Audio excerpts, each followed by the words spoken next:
Comment savoir si mon projet vient de Dieu? Aujourd'hui, je réponds à une question que l'on me pose très souvent. Luc, j'ai un rêve, j'ai un projet, mais comment savoir si c'est un projet qui vient de Dieu? Je réponds à cette question aujourd'hui.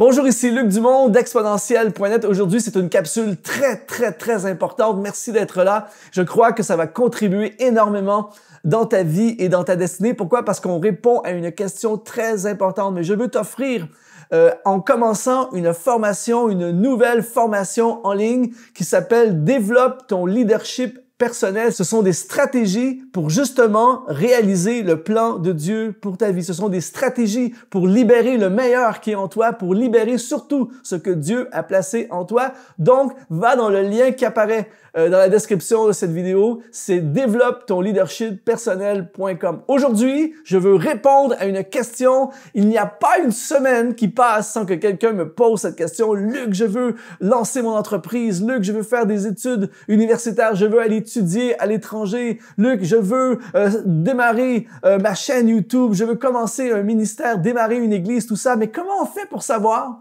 si le projet à la base vient de Dieu? Il y a ce que j'appelle des projets humains qui ne sont pas nécessairement des mauvais projets, mais ce sont des projets humains et il y a les projets divins. J'ai été dans ma vie impliqué dans les deux et je peux te confirmer aujourd'hui qu'il n'y a rien de comparable, rien de plus puissant, rien de plus glorieux que les projets divins. Et aujourd'hui, j'aimerais regarder avec toi 5 caractéristiques d'un projet qui vient de Dieu. Première caractéristique, c'est un projet qui te dépasse. Dans le livre des Actes des Apôtres au chapitre 13 et au verset 2, il est écrit « Pendant qu'ils servaient le Seigneur dans leur ministère et qu'ils jeûnaient, le Saint-Esprit dit « Mettez-moi à part Barnabas et Saul pour l'œuvre à laquelle je les ai appelés. » On parle de Barnabas et Paul ici, qui sont dans l'église d'Antioche, et du jour au lendemain, ils vont être propulsés dans un projet qui les dépasse complètement, c'est-à-dire évangéliser la planète connue de l'époque, évangéliser le monde entier,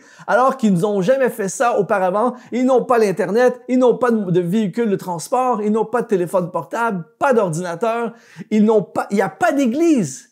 Déjà sur leur chemin, ils doivent aller implanter des églises. Ils sont complètement dépassés par le projet et c'est une des caractéristiques des projets qui sont les projets de Dieu. C'est toujours quelque chose qui te dépasse. Moi, je me souviens quand j'ai commencé il y a plusieurs années, j'ai vraiment ressenti dans mon cœur une parole de Dieu qui disait « Luc, écris des chants pour ma gloire. » Et pas d'autres informations.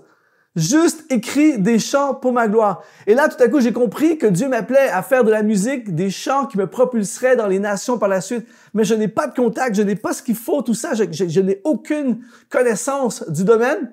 Mais je sais que ça vient de Dieu. C'est un projet qui me dépasse. Fais quelque chose qui te dépasse. Deuxième caractéristique pour savoir si un projet vient de Dieu, c'est un projet pour lequel tu n'as pas les ressources ou les finances. Et là, je sais, je t'entends déjà là où tu es avoir une réaction en te disant « C'est mon projet ». Dans l'évangile de Luc au chapitre 9 au verset 13, Jésus leur dit « Donnez-leur vous-même à manger ». Mais ils répondirent « Nous n'avons que 5 pains et 2 poissons ». Jésus demande à ses disciples de nourrir une multitude alors qu'ils n'ont que 5 pains et 2 poissons. Ils n'ont pas les ressources, ils n'ont pas les finances pour nourrir un si grand nombre. Et pourtant, c'est Jésus lui-même qui leur donne la mission. C'est Jésus lui-même qui leur demande. Donc, il leur demande quelque chose pour lequel ils n'ont pas ce qu'il faut. Et c'est souvent comme ça avec Dieu. Pour savoir si ton projet vient de Dieu, il faut que ça soit un projet pour lequel tu n'as pas les ressources ni les finances. Souvent, les gens disent, je ne peux pas le faire, je n'ai pas les ressources ni les finances. Mais c'est une caractéristique des projets de Dieu. J'ai un ami personnellement qui, il y a plusieurs années, a démarré, par exemple, une banque alimentaire avec presque rien, avec 5 pains et 2 poissons d'une certaine façon, avec presque rien. Et il me racontait comment, de façon surnaturelle, alors qu'il a commencé, il n'a pas attendu d'avoir les provisions pour commencer. Il a commencé, et alors qu'il a commencé, sont venues les provisions. Il me raconte un jour qu'il n'y avait plus d'espace dans le local qu'ils avaient. Et ils ont vu un bâtiment à vendre, mais ils n'avaient pas l'argent. Ils ont écrit à la société qui était propriétaire du bâtiment et ils leur ont proposé de prendre le bâtiment en échange d'un reçu pour retour d'impôt. Un truc de fou. Eh bien, ils ont eu le bâtiment en échange d'un reçu pour frais d'impôt. Un truc démesuré, un truc que seul Dieu peut faire. Mais quand tu poursuis un projet qui vient de Dieu, une des caractéristiques, c'est que tu n'as pas les finances et les ressources. Donc, ne sois pas bloqué par le manque de finances et le manque de ressources. C'est une des caractéristiques des projets qui viennent de Dieu. Troisième caractéristique, c'est un projet pour lequel tu n'as pas l'expérience. Et là, ici, je veux me replier sur Josué, dans Josué chapitre 1, versets 2 et 3. « Moïse, mon serviteur, est mort. Maintenant, lève-toi, Josué, et passe le Jourdain, toi et tout ce peuple, pour entrer dans le pays que je donne aux enfants d'Israël, et tout lieu que foulera la plante de votre pied, je vous le donne, comme je l'ai dit à Moïse. » Encore une fois, un projet de fou. C'est-à-dire, Josué n'a pas d'expérience à faire tomber des murailles et des forteresses. Il n'a pas d'expérience à prendre une nation au complet et l'amener dans un nouveau pays. Il n'a jamais fait ça avant, mais l'une des caractéristiques des projets de Dieu, et on sait dans cette histoire que ça venait directement du cœur de Dieu, eh bien, tu n'es pas obligé d'avoir l'expérience. Souvent, Dieu va te demander de faire des choses que tu n'as jamais fait auparavant. Il va t'étirer. Les projets de Dieu, ce sont des projets qui nous étirent, qui nous amènent dans l'inconnu, qui nous amènent dans tout ce qu'on n'a jamais fait auparavant pour nous amener et nous faire grandir et faire émerger justement le potentiel qui est en nous. Donc, une caractéristique, c'est tu n'as pas l'expérience. Donc, ne t'empêche jamais de poursuivre un projet parce que tu n'as pas l'expérience. Je me souviens, il y a quelques temps de ça, avant qu'on démarre exponentiel.net, j'ai vraiment ressenti dans mon cœur Dieu qui disait, Luc, envahis l'Internet. Je ne suis pas un geek, je ne suis pas vraiment sur les réseaux sociaux, je n'ai jamais fait ça avant. Naturellement, je ne suis pas quelqu'un qui fait des vidéos avant exponentiel.net, je ne faisais pas de vidéos, je n'ai pas l'expérience, je n'ai pas les connaissances, mais ça venait de Dieu. Donc, je suis obligé de me lancer et au fur et à mesure, il amène tout ce qu'il faut et lui sait plus que toi et moi ce qu'il y a en l'intérieur de nous. Il sait plus que toi et moi le potentiel qu'il y a à l'intérieur de nous parce que c'est lui qui a mis ce potentiel en nous. Donc, il veut simplement t'activer par la promesse, par l'appel qu'il met sur ta vie. Donc, une des caractéristiques des projets de Dieu, c'est des projets pour lesquels tu n'as pas l'expérience. Et alors, fonce, mon ami, aujourd'hui, même si tu n'as pas l'expérience. Quatrième caractéristique, c'est un projet qui te fait peur. Encore une fois, Josué, Dieu dit à Josué, au chapitre 1, verset 9, « Ne t'ai-je pas donné cet ordre? Fortifie-toi et prends courage. Ne t'effraie point et ne t'épouvante point, car l'Éternel, ton Dieu, est avec toi dans tout ce que tu entreprendras. » La mission, le projet pour Josué est terrifiant. Et Dieu lui donne l'ordre de ne pas avoir peur.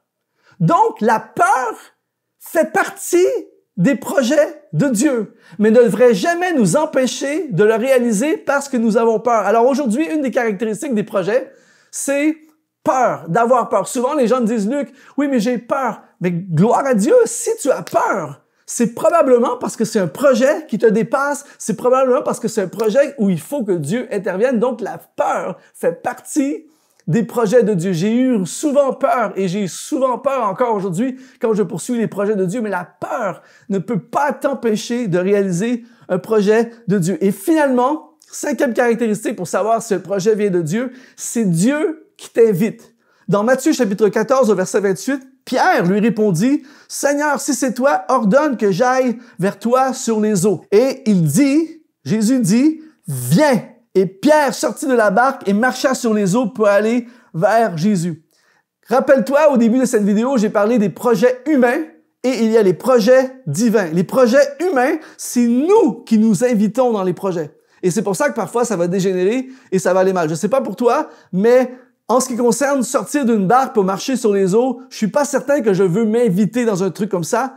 Mais dans le cas de Pierre, c'est Jésus qui l'invite dans un truc de fou. C'est Jésus qui l'invite dans quelque chose de démesuré. C'est Jésus qui l'invite dans quelque chose de dangereux.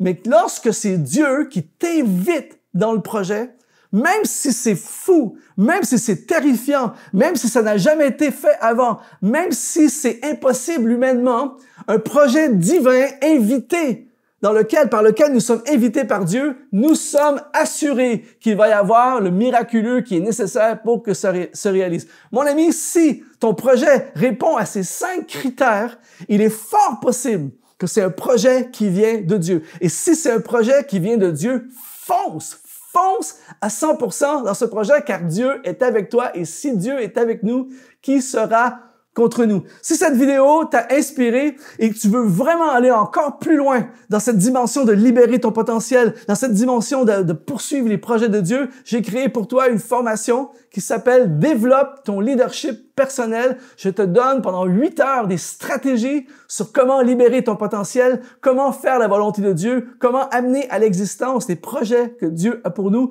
Le lien de cette formation est dans la description de cette vidéo. Développe ton leadership personnel.com. S'il te plaît, mets un like pour cette vidéo. Ça va la propulser dans l'algorithme YouTube et plusieurs personnes seront impactées et influencées. Abonne-toi à notre chaîne YouTube également. Ici Luc Dumont, c'est toujours un honneur de te servir. Merci d'être resté jusqu'à la fin de cette vidéo. Sois béni.